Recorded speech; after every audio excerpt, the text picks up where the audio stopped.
In this video, I'm going to show you how to make melodies from scratch, including how to choose a scale, how to build them around a chord progression, how to make them evocative and unique, and I'm also going to show you the most common mistakes I see producers making when it comes to melodies that often ruin their tracks. By the end of this video, you'll be able to create memorable melodies that stick in your listeners' heads. My name's Will from EDM Tips. I've spent the last 9 years teaching bedroom music producers just like you how to get their music to a professional level. Students like Gustav, Zoe and Dan, all of whom have hit well over 1 million streams on Spotify and are making music their living. If you'd like to work with me, you can click the link and check out the details below. So without further ado, let's hop into the door and get it done. The first most common mistake I see producers making is getting caught up on the kind of sound they're using to write their melody. Now, sometimes a fancy synth preset can give you inspiration, but more often than not, I find that it can confuse the ears of someone trying to make something that should be memorable if you were to just sing it, hum it, or play it on a guitar or piano. And that is why I like to use a grand piano preset to write my melodies.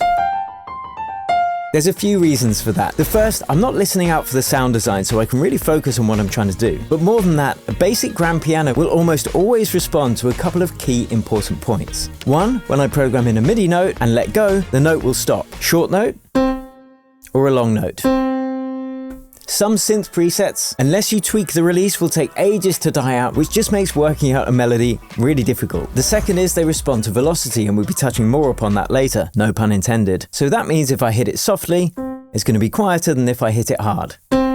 And the third reason is a piano is a very common sound, so if I want to work with other singers or instrumentalists, I can send them a piano melody and they're going to be able to work with it without thinking, what's this crazy sound? So with that cleared up, we have to ask ourselves just one important question. What is the most important thing when it comes to writing a melody? We need to decide whether we're going to create a happy melody, a sad melody, a melancholic melody, and the kind of music you're making will also help dictate that. For example, if I'm making a love ballad, it's going to be a very different kind of melody than if I'm producing an uplifting trance track or country music or trap. So picking an emotion or a vibe that you're trying to go for is the most important thing pretty much in music production. So now that's cleared up, we can pick a scale in which to work. I'm going to use C minor because I want to create something that's quite melancholic and really gives me the feels. Ooh. Minor keys tend to create that kind of emotion, whereas using major keys can create something more uplifting and happy. If you're using notes from outside a scale, quite often you can just end up with this big horrible mess. And a scale will give us our palette of notes, our guidelines, if you will, to what we can work with. Of course, as with many things in music, there are times you can use notes outside the scale, and I'm going to show you how to do that in a few minutes. So in Ableton, I'm going to hit scale mode, I'm going to select C and then select minor,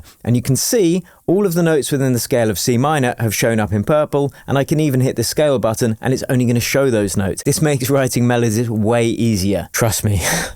So first thing I'm going to do is write out the bass notes of a progression because our melody isn't going to exist in a vacuum. It has to work with every other element of our track. So the easiest thing to do is work out the bass notes of a chord progression. So I'm going to start with C. I'm going to have 4 chords in this progression, which is pretty standard. So let's just write that out.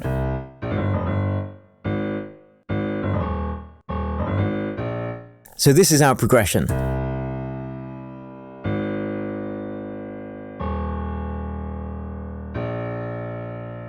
Now, another common mistake I see producers making is when they're in scale mode, they'll still quite often drift into another, what's known as mode. Again, that's a bit beyond the scope of this video, but basically, the way to avoid this mistake is make sure that your progression wants to resolve back to the root note of the key in which you're working. So in this instance, when I play this progression through, I know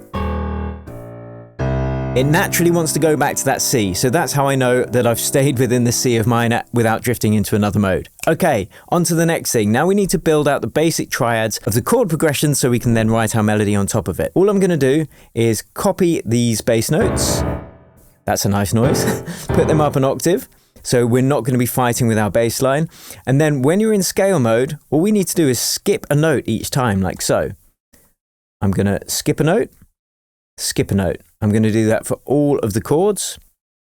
And these are the basic triads. And that's going to sound like this.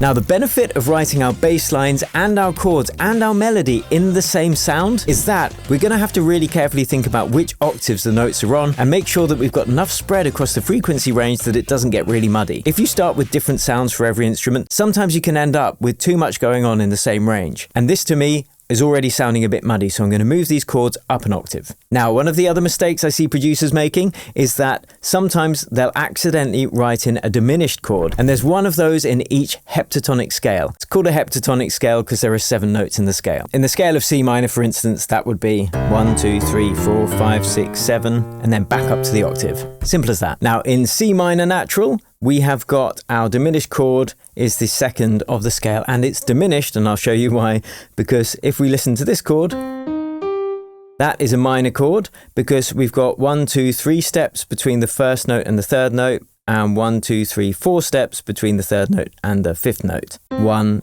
3, 5. Now, a diminished chord has these relationships.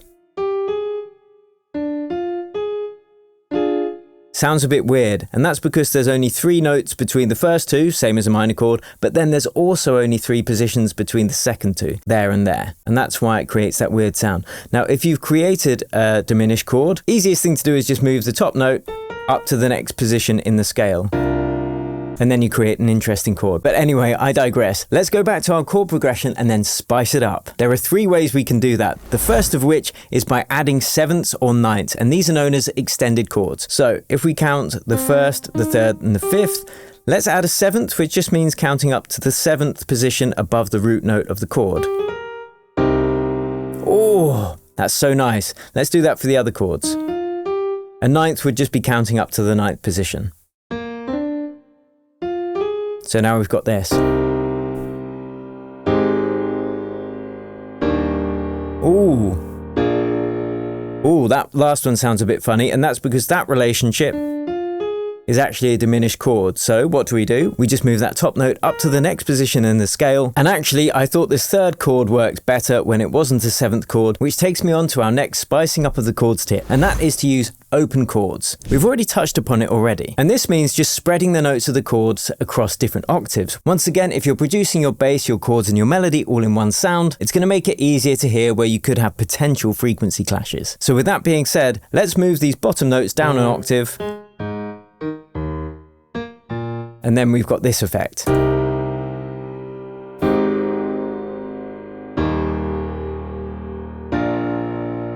Nice, but this chord sounds a little bit out of place because it's a big drop down to this. So then we go on to my next chord spicing tip, which is chord inversions. And all that means is changing the order of the notes within each chord. So in this instance, I'm going to move this note up an octave so it shares more in common and it's closer to these other chords as well. So I'm moving this note up as well. And now we have this.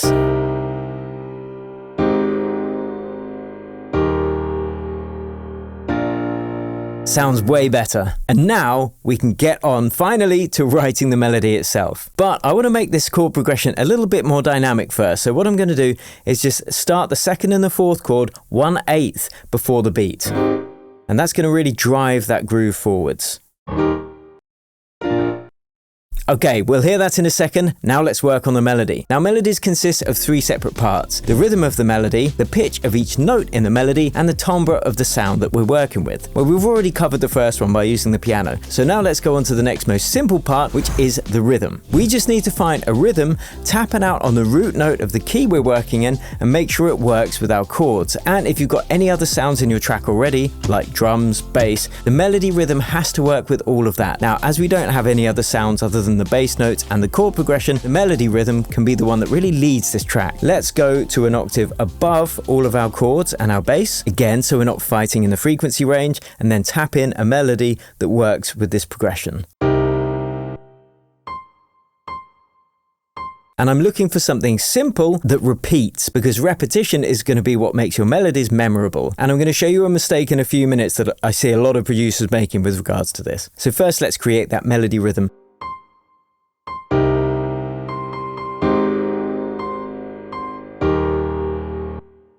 Okay, and what I'm going to do is then just repeat that rhythm.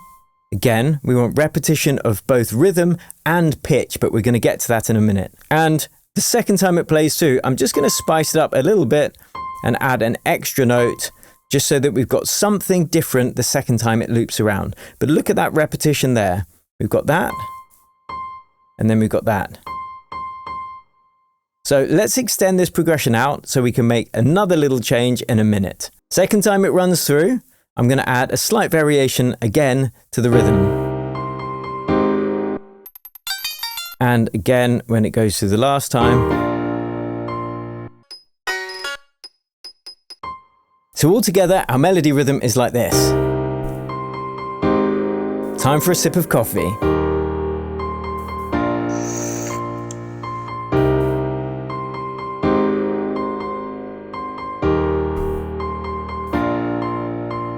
Now with melody rhythm, simplicity is key. So now that's sorted, let's get on to the melody pitch. And exactly as we did with the rhythm, we need repetition in the melody pitch. So we can use two techniques for that. We can use stepwise relationships between the notes, and we can use leapwise relationships between the notes. Stepwise is when they're very close together, and leapwise is when we have quite a big leap, which is great for creating moments of excitement. Now that's all very well, you might say, but which notes of the scale should we actually use for a strong melody? Well, there's a couple. The first is quite obviously the root note of the scale. That's going to be very strong. So this melody kind of already works just using the root note of the scale, which is the C. But a third position always works quite well.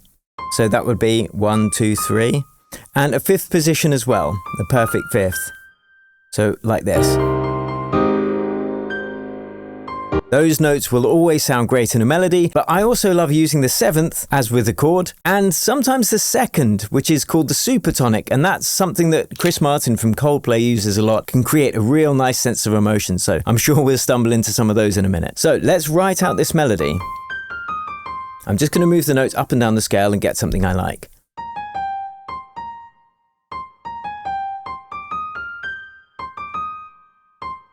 Let's have a listen to that little motif. Oh, that is beautiful. So let's have a quick look at what we've done already, really quickly. So we've got the G, which is actually the fifth. Then we've got the B flat, which is the seventh. Then we're doing a leapwise all the way up to the fifth again, but on the octave above. And then we're hitting the third. So we're already hitting the fifth 3 times, that little bit of emotion with the seventh, and then the third, and then finally we go back to the seventh again. So now let's continue.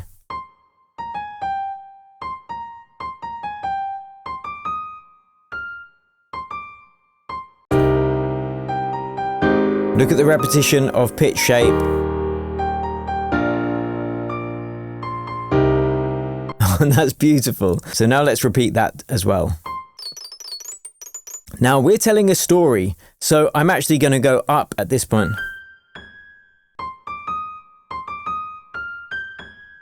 Now I'm going to go up for the end of the story.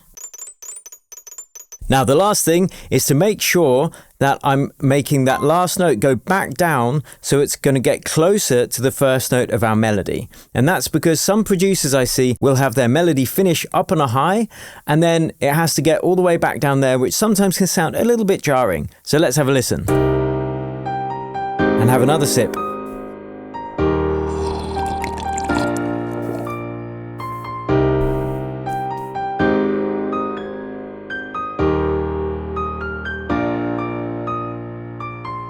Oh, I really like that, but I've just heard something that I think could work. I'm actually going to use a note outside this scale in the bass line, so I'm going to take off scale mode and then just have that note lead up to that next note in the bass line. Just gives it a little jazzy edge.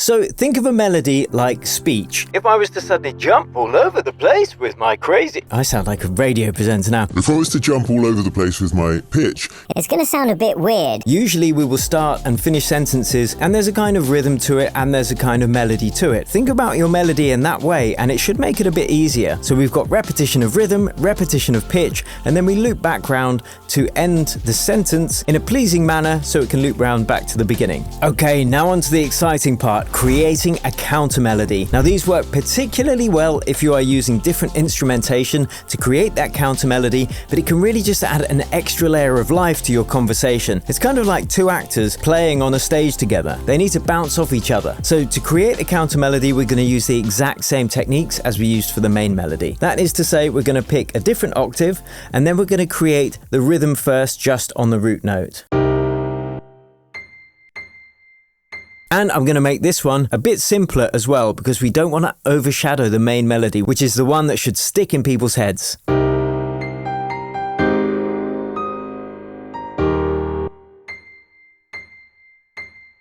And then again, we're going to use repetition of rhythm. Great. So now let's change the pitch of these counter melody notes.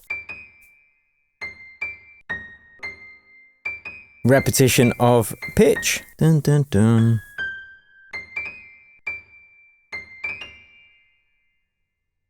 Slight variation the second time through.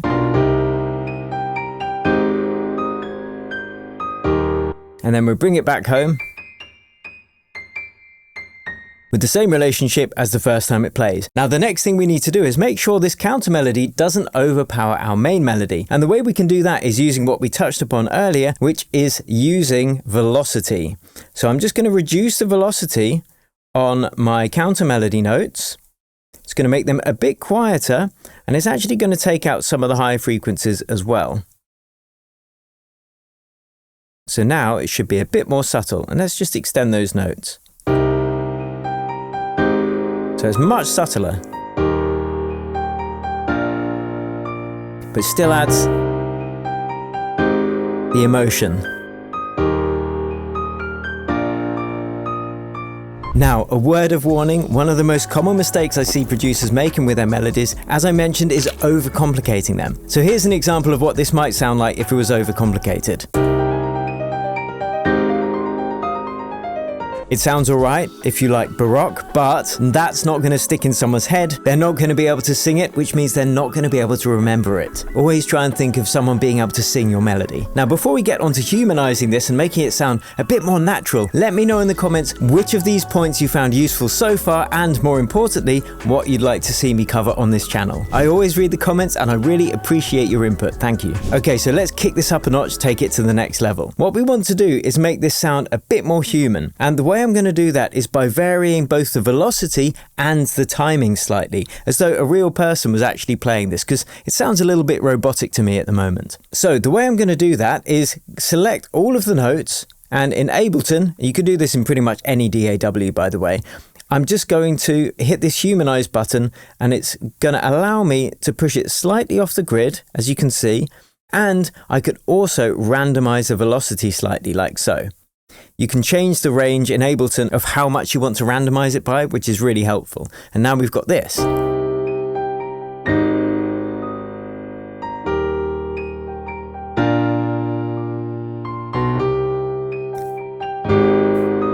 Now that's a bit too much, I think, so I'm going to humanize it less. Now, once you've done that, you might want to go in and accentuate the notes you really want to stick out manually. And for us, that's just the main melody. So I'm going to select the main melody notes, like so. I think this one is from the counter melody, so let's deselect that. And I'm just going to up the velocity on these notes. And before we play this through, I'm going to add a little bit of reverb and delay just to get this sounding magical. And there's a top tip I want to share with you as well that's going to really help you do this every time with your melodies. Let's listen through.